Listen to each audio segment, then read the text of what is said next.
Bonjour, Cheikh Ndiaye. Bonjour. Voilà, Cheikh Ndiaye, vous êtes expert en géopolitique. Déjà, on assiste actuellement à une période de la chasse à l'opposition. À votre avis sur les séries d'arrestations que l'on assiste actuellement? Oui, actuellement, la situation qui se passe au Sénégal est une situation délétère, une situation vraiment désolante.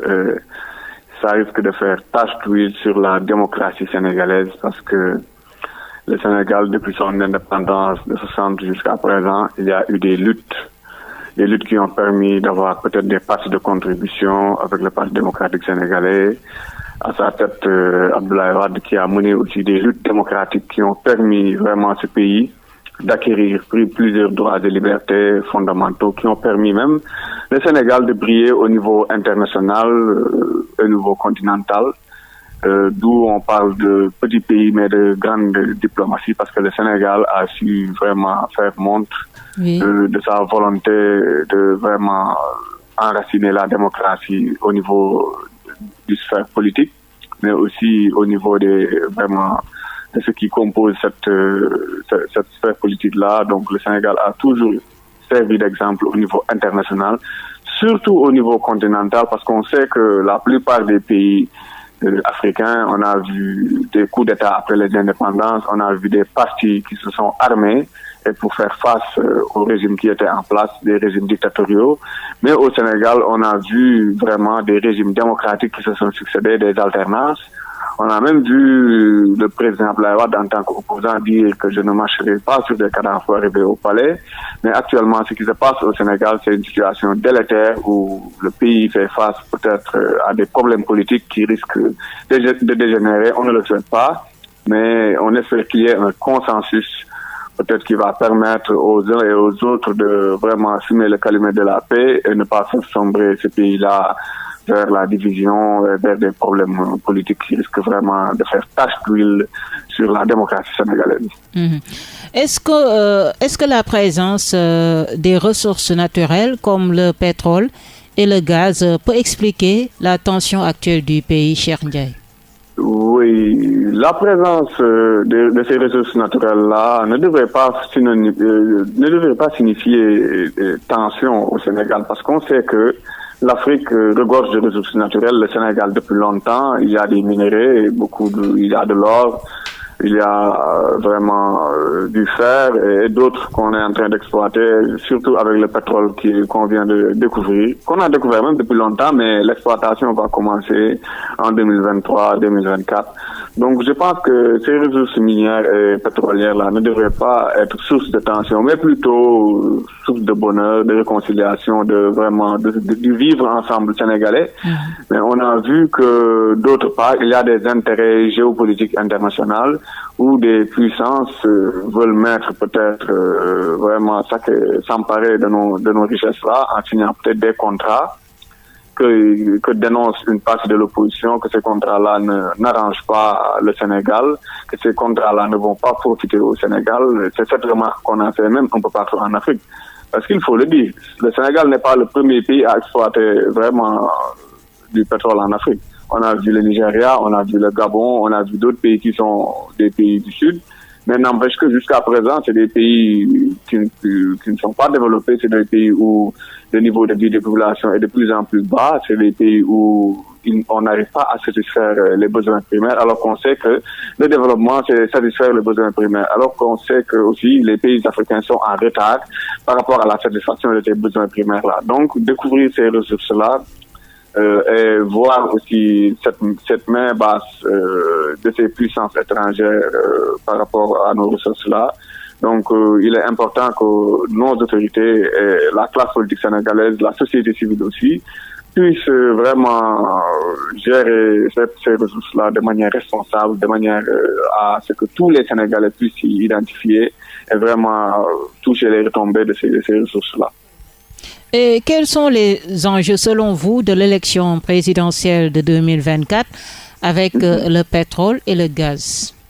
Les enjeux de l'élection présidentielle de 2024 sont multiples. D'abord, sur le plan, je dirais, générationnel même, au Sénégal, on assiste, je dirais, à une tournure. Parce que depuis les indépendances jusqu'à présent, il y a eu des partis traditionnels qui ont eu l'habitude de diriger le pays. Je m'explique, le Parti socialiste avec le poste d'enseignement, Abdou Diouf, le Parti démocratique sénégalais avec Abdoulaye Wade, l'APR avec Macky Sall. Donc on a vu que ce sont des libéraux et des socialistes qui ont toujours dirigé ce pays-là. Et Abdoulaye Wade même disait qu'il faut que son parti ou que les libéraux puissent diriger le pays pendant plus de 50 ans.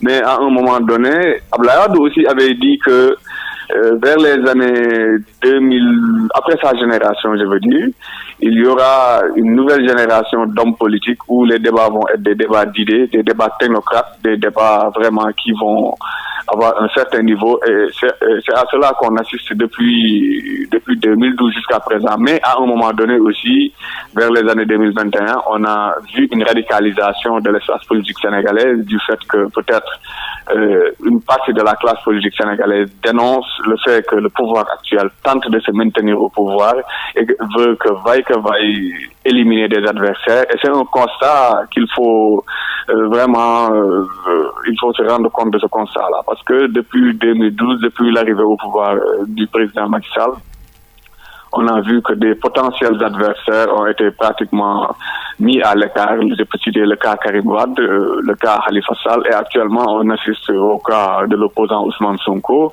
qui, quoi qu'on puisse dire, depuis son avènement sur l'espace politique sénégalais, est en train de marquer des points, vraiment est en train de drainer des foules au niveau des jeunes, au niveau vraiment des adultes aussi.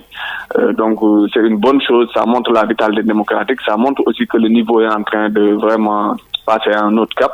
Mais le seul problème, c'est que actuellement le Sénégal va vers une autre tournure. Soit il y a une génération qui doit passer le flamme, soit cette génération veut se maintenir au pouvoir pour des intérêts divers, des intérêts multiples, alors qu'on sait que le jeu démocratique doit être ouvert, le jeu démocratique doit permettre à tout bon Sénégalais de se présenter et vraiment de briguer le suffrage des Sénégalais.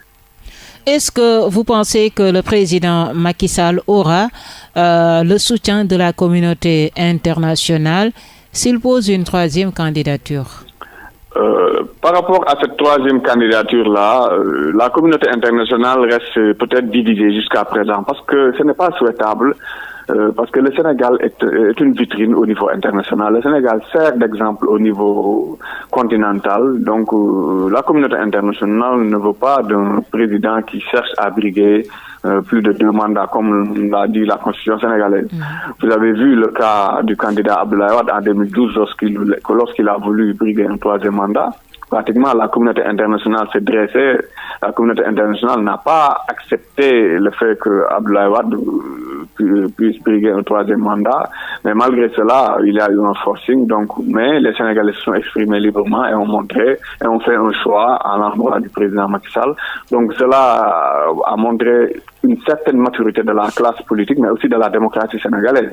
Donc les Sénégalais ont su ne pas basculer vers vraiment des problèmes plutôt graves qui pouvaient déstabiliser le pays.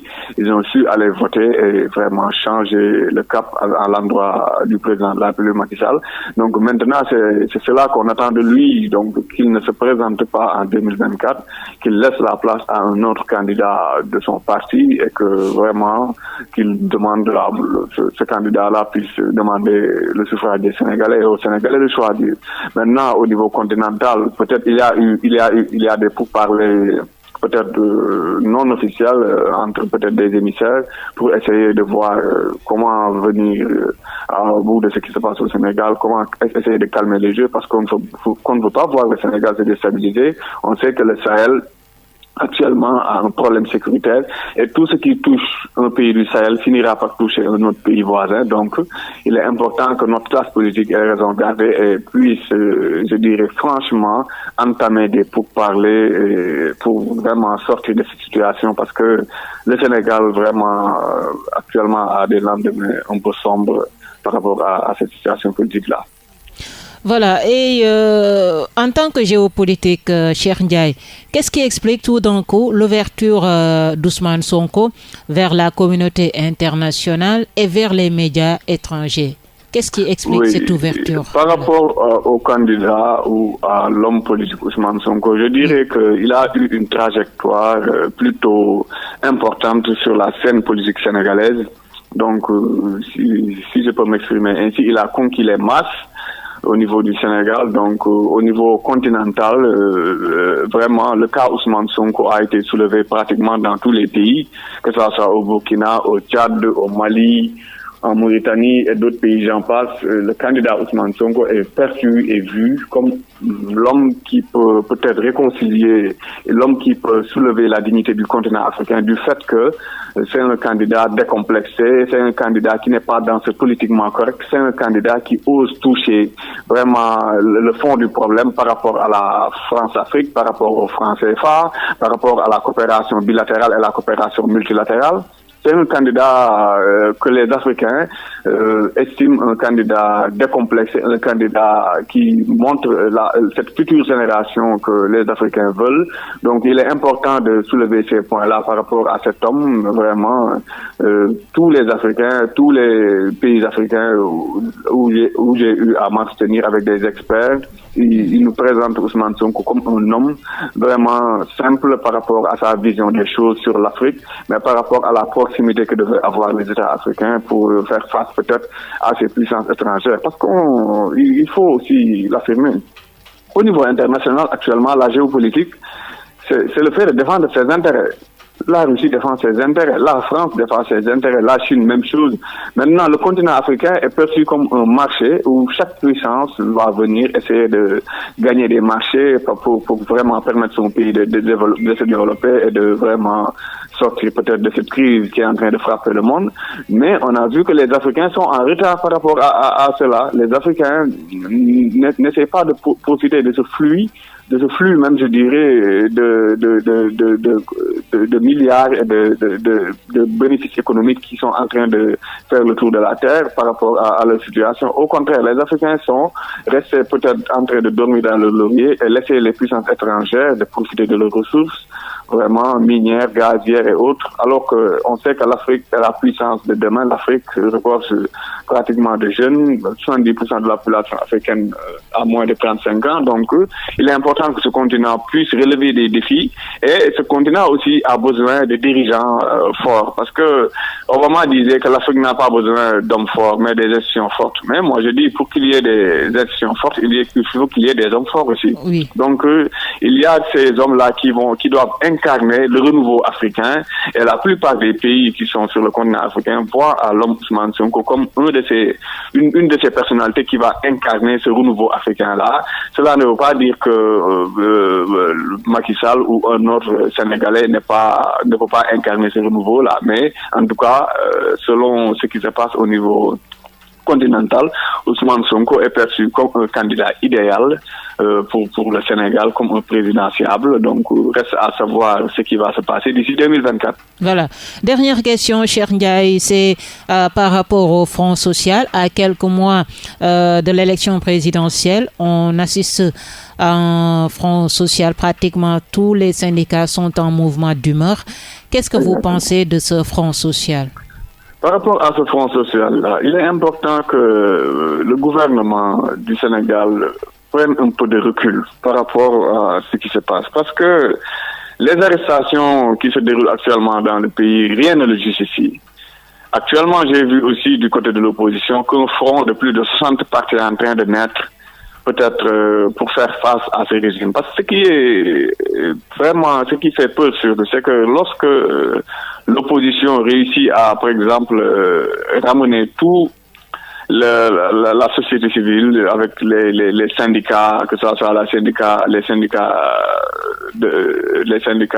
des enseignants, que ce soit les médecins, que ce soit les agriculteurs ou d'autres, ou vraiment le patronat et d'autres, j'en passe, les commerçants, ainsi de suite. Lorsque tout ce front-là va se regrouper pour faire face au régime actuel, je pense que c'est pas quelque chose de souhaitable pour le pays. Donc, il est important que le gouvernement puisse travailler à nouer des dialogues, parce que dans un pays démocratique comme le Sénégal, ce n'est pas, je pense, cette bras de fer-là qui va nous permettre de s'en sortir. L'État doit tendre la main à la classe politique, mais aussi à la société civile, comme des gens comme Alioune Tine, vraiment, qui sont en train de faire un travail extraordinaire par rapport à ce qui se passe. Donc, l'État doit vraiment tendre la main. C'est ça le rôle de l'État. En fait, le rôle de l'État, ce n'est pas de réprimer ni d'emprisonner des gens parce qu'ils expriment leur liberté. Le rôle de l'État, c'est toujours de tendre la main, d'aller vers ces classes-là qui composent pratiquement la société et de trouver des alternatives et de trouver des solutions par rapport à ce qui se passe. Mais au lieu de cela, on a vu un bras de fer vraiment dur qui est en train de se dérouler actuellement. À titre d'exemple, regardez, à chaque fois que vraiment qu'il y a des problèmes judiciaires, on mobilise pratiquement toutes les forces de sécurité et les forces de défense et de sécurité vraiment pour mener des répressions, même je dirais, contre des marcheurs, des gens qui ont des pierres, vraiment. Ce n'est pas souhaitable. En tout cas, personnellement, ça c'est personnel, je le dis, l'État du Sénégal, pour moi, doit essayer de tendre la main à l'opposition et de nouer un dialogue et d'aller vers des élections calmes et apaisées, parce qu'on ne veut pas d'un Sénégal déstabilisé, parce que le Sénégal est un pays vraiment qui sert d'exemple au niveau africain. Voilà.